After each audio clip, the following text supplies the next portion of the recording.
पूजा पाठ के दौरान इन 8 जरूरी बातों का रखें ध्यान। सच्चे मन के साथ अगर कुछ नियमों का पालन भी कर लिया जाए तो पूजा सफल मानी जाती है। ऐसे में आपकी उलझनों को दूर करते हुए हम आपको बताने वाले हैं पूजा पाठ के दौरान किन बातों का ध्यान रखें। आइए जानें पूजा के दौरान कुछ जरूरी नियमों का पालन कैसे करें। पूजा पाठ के लिए कुछ जरूरी नियम बनाए गए हैं। इन नियमों का वर्णित शास्त्रों में है। इन नियमों के अनुसार पूजन करने से मनचाहा फल प्राप्त होता है। वैसे तो कहते हैं कि ईश्वर को प्रसन्न करने के लिए मन में सच्ची भक्ति होनी चाहिए, फिर भी हमारा मन कई बार पूजा पाठ के सही या गलत विधि विधानों में उलझ जाता है। कई बार हम दिन रात ईश्वर का स्मरण करते हैं लेकिन फल नहीं मिलता है, क्योंकि जानकारी न होने पर हम कुछ गलतियां कर जाते हैं। हालांकि ईश्वर सिर्फ भाव चाहते हैं, किंतु सच्चे मन के साथ अगर कुछ नियमों का पालन भी कर लिया जाए तो पूजा सफल मानी जाती है। ऐसे में आपकी उलझनों को दूर करते हुए हम आपको बताने वाले हैं पूजा पाठ के दौरान किन बातों का ध्यान रखें। आइए जानें पूजा के दौरान कुछ जरूरी नियमों का पालन कैसे करें। अहोई अष्टमी पूजा विधि। इस दिन व्रत रखने वालों को सुबह जल्दी उठकर स्नान करना चाहिए। इसके बाद घर की एक दीवार को अच्छे से साफ करें और इस पर अहोई माता की तस्वीर बनाएं। इस तस्वीर को बनाने के लिए गेरू या कुमकुम का उपयोग करें। इसके बाद घी का दीपक अहोई माता की तस्वीर के सामने जलाएं। इसे जरूर पढ़ें। पूजा में दीपक का महत्व और इसे जलाते समय इन बातों का रखें ध्यान। तुलसी के पत्तों को न तोड़ें।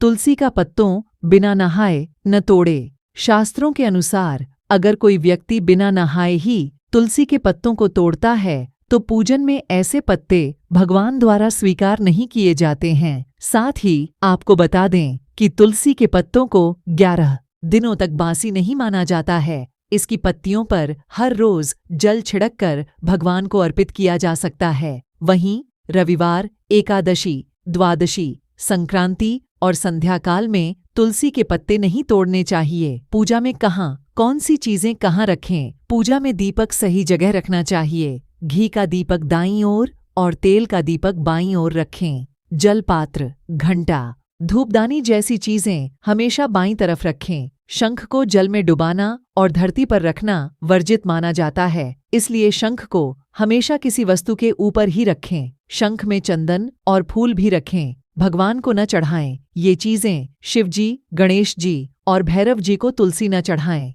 विष्णु भगवान को चावल, गणेश जी को तुलसी, देवी को दूर्वा और सूर्य को बिल्व पत्र कभी न चढ़ाएं।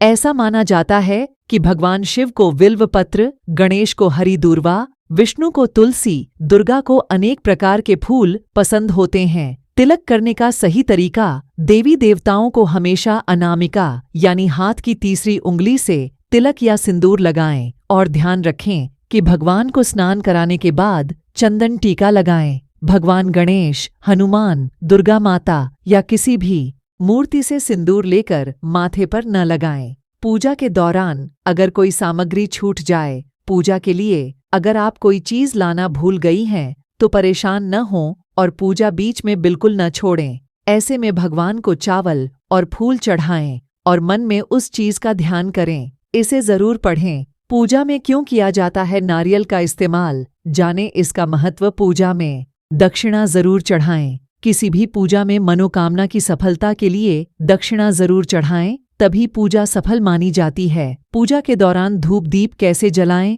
भगवान की आरती की तैयारी करते समय एक दीपक से दूसरा दीपक, धूप या कपूर कभी न जलाएं। घर के मंदिर में सुबह और शाम को दीपक जरूर जलाएं। हमेशा एक दीपक घी का और एक दीपक तेल का जलाना चाहिए।